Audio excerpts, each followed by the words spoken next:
Ellen Adarna affected sa pinalabas na blind item ng isa sa mga Marites na si Sian Gaza. Derek gusto nang makipaghiwalay kay Ellen dahil sa ugali nito. Buong detalye alamin.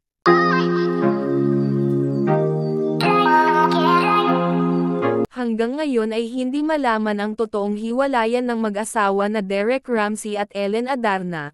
Una nang lumabas na may iba itong si Derek Ramsey na agad naman nilang pinabulaan ng mag-asawa na ito ay hindi totoo, lumabas din ang isang isyo ng pagkakautang ni Ellen umano ng milyones na pera.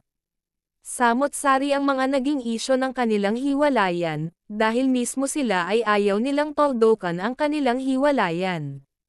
Lumabas ang isyo ng hiwalayan ng dalawa dahil sa pagkakaroon ng ibang babae ni Derek kaya nakipaghiwalay itong si Ellen Adarna sa kanyang asawa na si Derek Ramsey. Pero tila may iba sa kwento dahil, itong si lalaki pala ang gustong kumawala sa kanilang relasyon, na masasabi mo na isang pagkakamali ni Derek nang pakasalan itong si Ellen Adarna ng ganun kabilis, ilang buwan lang ang nakalipas ay agad na itong nagpakasal. February 26, 2021, nang kinumpirma ng dalawa, sa kanilang interview na sila na, at November 11, 2021 ginanap ang kanilang simple wedding na dinaluhan lamang ng pamilya. Bago pa man sila naging mag-asawa ay magkapitbahay si Ellen at Derek sa Alabang kaya lagi na nilang nakikita ang isa't isa. Matatandaan pa na sinabi ni Derek noon na walang nangyaring ligawan umano sa kanilang relasyon. So ibig sabihin hindi niya nililigawan si Ellen. Una nang nabanggit ni Sian Gaza ang lalaki Marites, na pinagplanohan ni Ellen umano ang pakipagrelasyon kay Derek. Siyempre ay magkapitbahay sila ay alam ni Ellen at kilala niya si Derek na isang billionaire.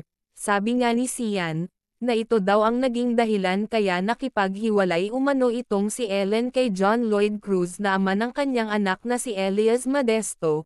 At noong panahon ding iyon ay ginulat ang lahat dahil nakipaghiwalay din itong si Derek sa kanyang long-time girlfriend na si Andrea Torres.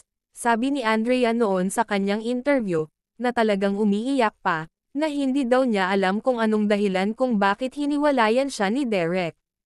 Ang hindi malaman ng lahat kung ano nga ba ang ginagawa ni Ellen kay Derek kung bakit ganon na lang niya ito napasunod.